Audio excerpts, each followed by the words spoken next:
Okay, solid waste management the need of the hour, मतलब हमको solid waste को effectively dispose of करना है. So what are the things that we do? Separation and categorization of waste.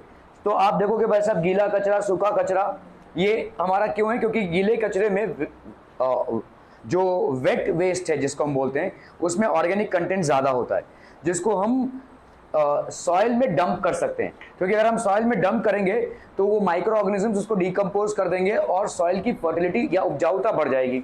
Biomedical waste, इसको हम क्या बोलते हैं? इंसिनरेशन. तो जहां से भी बायोमेडिकल वेस्ट जनरेट होता है, हॉस्पिटल से, क्लिनिक से, ठीक है, छोटे मोटे जहां पे ऑपरेशंस होते हैं वहां से, ठीक है, या एनिमल हॉस्पिटल से भी जो जनरेट होता है, ऐसे सारे वेस्ट को क्या किया जाता है? एक बहुत ही इसको हम डिस्पोज नहीं कर सकते हैं, क्योंकि अगर हम इसको बाहर फेंकते हैं तो उससे डिजीजेस फैलेंगे. So what we do is incineration. बहुत हाई टेम्परेचर्स पे इसको डाल दिया जाता है, मतलब फर्नेस की तरह होता है, ठीक है, उस फर्नेस में इसको डाल दिया जाता है. इट इज कॉल्ड इंसिनरेशन, ठीक है. तो बहुत हाई टेम्परेचर्स पे इसको एक्सपोज किया जाता है. Pyrolysis, energy production of burning of waste at high temperature, example biogas and bio electricity. तो आपका जो ऑर्गेनिक वेस्ट होता है, बायोगैस के बारे में हमने थोड़ा बहुत सब लोगों ने ही पढ़ा है.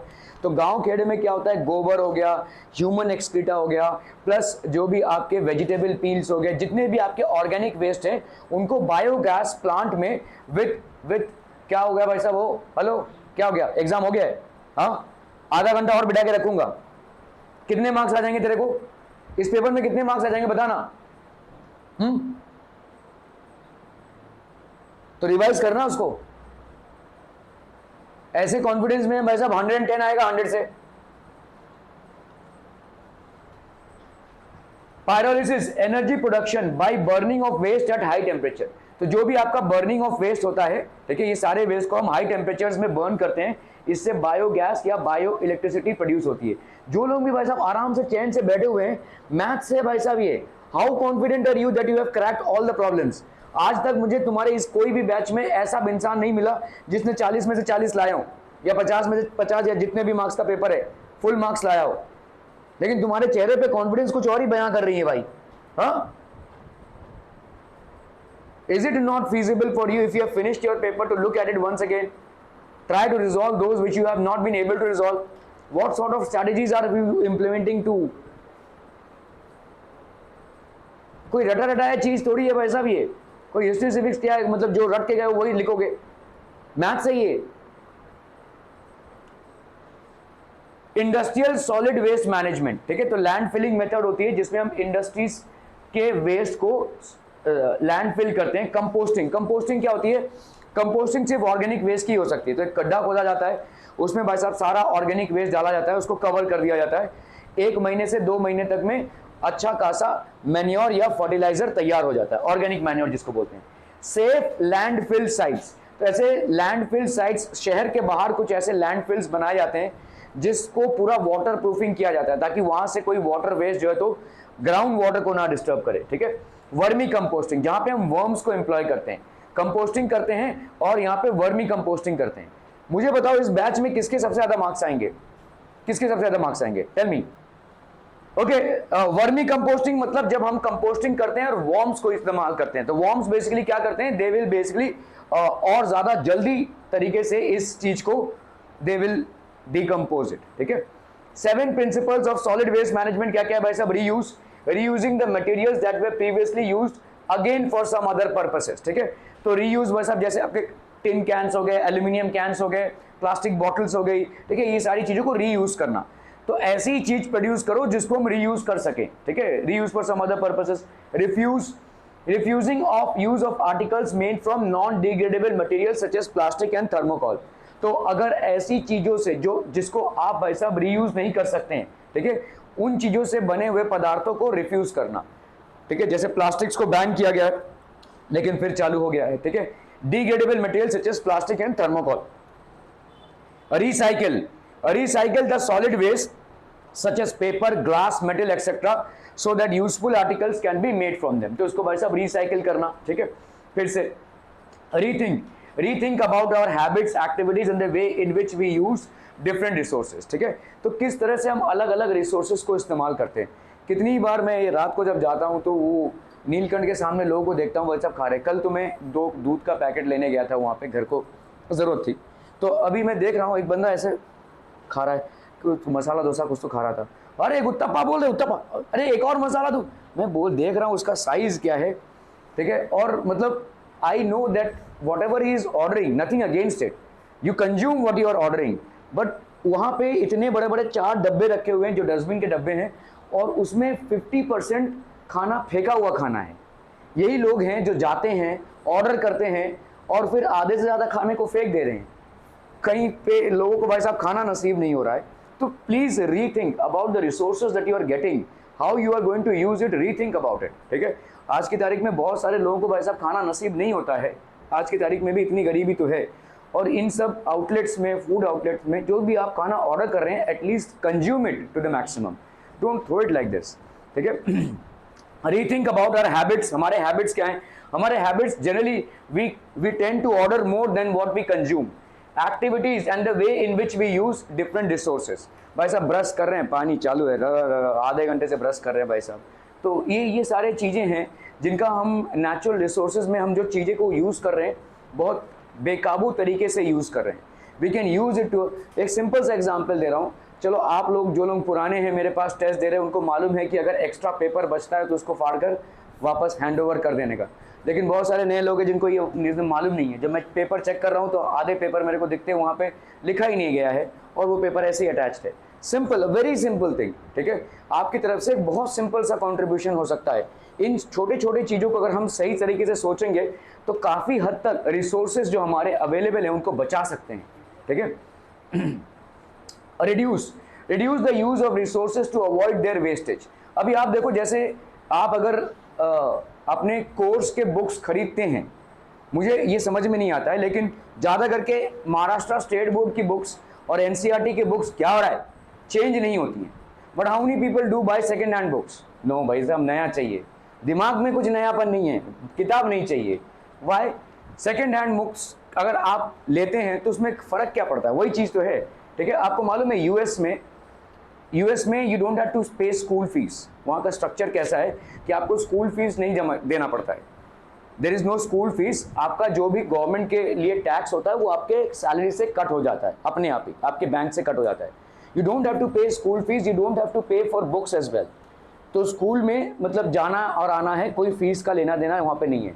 लेकिन वहाँ पे कैसा है कि जैसे ये 9th स्टैंडर्ड है, ये 9th स्टैंडर्ड अभी पढ़ रहा है, ठीक है। जब ये 10th में चला जाएगा तो ये अपनी सारी बुक्स को इसको देना पड़ेगा जो अगला वाला बैच आ रहा है। तो वहाँ पे बुक्स प्रिंट ही नहीं होती है भाई साहब, वही बुक चल रहा है, सालों साल वही बुक चल रहा है, ठीक है। सो पुरानी बुक्स, वो एक डेवलप्ड कंट्री होकर भी पुरानी बुक्स को यूज़ कर रहे हैं वो लोग, they are not disposing it. और आज की तारीख में इंडिया में सबसे ज़्यादा पेपर प्रिंटिंग होती है, सबसे ज़्यादा उल्ट सुल्ट पेपर यूज़ कर रहे हैं हम, ठीक है। हमको ये तो आ गया कि भाई साहब आज की तारीख में पर्स कैरी करने की जरूरत नहीं है, गूगल पे टप टप मारो जहाँ भी पेमेंट करना है। चलो वहाँ पे तो हमने पैसे बचा लिए, पैसे नहीं बचाए, कम से कम पेपर करेंसी बचा लिया, कुछ पेपर बचा लिया। लेकिन जहाँ पे और तरीके से हम पेपर बचा सकते हैं, ये जैसे आपका बुक्स जो आपकी साल दर साल चेंज नहीं होती है, हर 5 या 10 साल में बुक्स चेंज होती हैं, तब of course you should be buying something new. But why again and again you are buying the new books? ये एक डेवलप्ड कंट्री का ये कल्चर है, देखो कि वही बुक्स चल रही हैं, साल दर साल वही बुक्स चल रही हैं, स्टूडेंट्स आके वही पुराने बुक्स पढ़ रहे हैं। You will not be allowed to mark anything on the book. If you are marking anything on the book you will be fined for the same. ऐसा कल्चर ही है वहाँ पे, ठीक है। So that is called rethinking. Reduce the use of resources to avoid their wastage. This can be done by using the articles again and avoiding the use and throw type of articles. तो इस तरीके के use and throw type के जितने भी articles होते हैं उनको अवॉइड करना है, ठीक है। Researching on the reuse of materials that are temporary out of use. ऐसे बहुत सारे मटेरियल्स हैं जो टेम्पररी आउट ऑफ यूज हैं, ठीक है। तो इनको भाई साहब, regulation and public awareness, following the laws and rules about waste management and spreading awareness to public about the same, ठीक है। तो मतलब आपको, अगर आप देख रहे हैं कि पब्लिक उल्ट सुल्ट चीज़ों को यूज़ कर रही है और उल्ट सुल्ट में सब वेस्टेज हो रहा है, तो you should B raising a public awareness. मेरे को लगता है कि जितने भी फूड आउटलेट्स हैं यहाँ पे एक अनाउंसमेंट होनी चाहिए, खाना मत वेस्ट कीजिए, जितना चाहिए उतना ही ऑर्डर कीजिए। अगर आप स्टेशन पे जा रहे हैं तो स्टेशन में कंटिन्यूस अनाउंसमेंट होता रहता है, गाड़ी के पैदान पे खड़े मत होइए, ठीक है, तेज गाड़ी आने से आप गिर सकते हैं, एक्सीडेंट हो सकता है, आपको ये सब अनाउंसमेंट होता रहेगा, कौन सी गाड़ी आ रही है, कौन सी गाड़ी आ रही है, इसके साथ ये सब अनाउंसमेंट होता रहता है, right, there is always an announcement. हाँ, आप थोड़ा सा सावधान रहिए, पर्स कोई आपका लेकर भाग सकता है, असामाजिक तत्व आपके पर्स लेकर भाग सकते हैं, थोड़ा अलर्ट रहिए, ये सारी अनाउंसमेंट कंटिन्यूसली होती रहती हैं।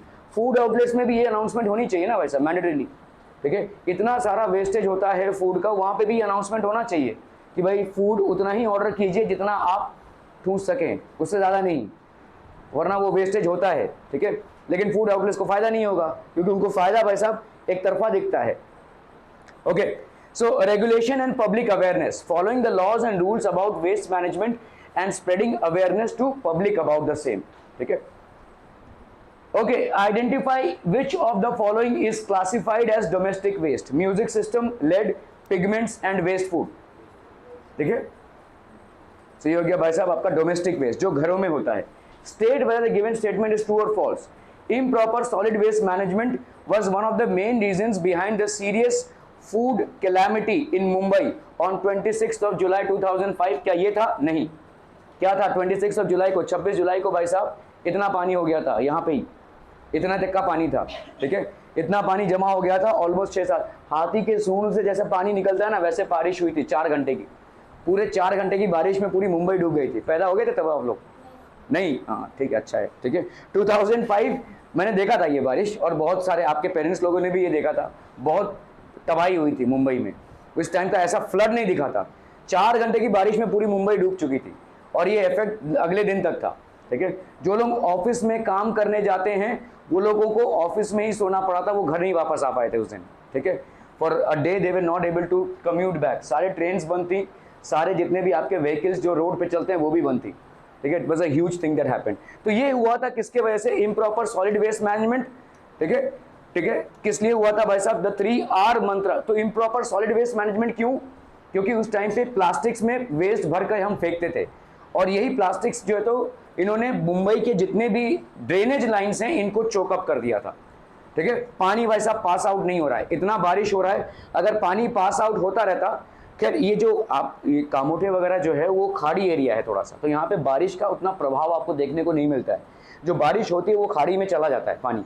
लेकिन अगर आप जैसे कलीना, सांता क्रूज ऐसे जगहों पे जाओगे तो आपको काफ़ी बारिश का असर दिखेगा, क्योंकि वहाँ पे ऐसे खाड़ी एरियाज नहीं है, तो वहाँ पे जो ड्रेनेज का सिस्टम है उसमें काफ़ी सारी डिपेंडेंसी है, जो बारिश का पानी वहाँ से ड्रेन आउट होता है। तो अगर वो सारे पाइप्स जो है तो चोकअप हो जाते हैं due to improper solid waste management, ठीक है, तो इससे क्या होगा भाई साहब? This water will not get an outlet to drain over, ठीक है, और इससे बहुत बड़ा फ्लड हुआ था। The 3R mantra which one must follow to help in waste management is reuse, reduce and recycle, ठीक है। So these are the 3R mantras. Name the type of waste which is generally degraded by microbes. So this is biodegradable waste. Name the process of producing energy by burning of waste at high temperature, ठीक है, इसको हम क्या बोलेंगे? Pyrolysis. And ये आपका गोबर gas management में ऐसा होता है, ठीक है। Find the odd one out, ash, plastic, dung, paper. So it's basically plastic, ठीक है। क्यों भाई साहब? एश, प्लास्टिक, डंग, पेपर। एश हो गया या डंग हो गया या पेपर हो गया, these are biodegradable waste. Plastic जो है आपका नॉन बायोडिग्रेडेबल वेस्ट है, plastic is a non biodegradable waste while others are biodegradable. Complete the analogy, plastic domestic waste, needles biomedical waste, ठीक है। So it's basically a biomedical waste. Match the group, hazardous waste, ठीक है, infectious material, pesticides, computers, carry bags. Infectious material हो जाएगा। Urban waste, urban waste में क्या आ जाएगा बोलो? आपका यहाँ पे hazardous waste is infectious material. Urban waste में आपका कैरी बैग्स आ जाता है, जिसके लिए आपका कैरी बैग्स बैन किया हुआ है, ठीक है। Okay, we will continue with this letter.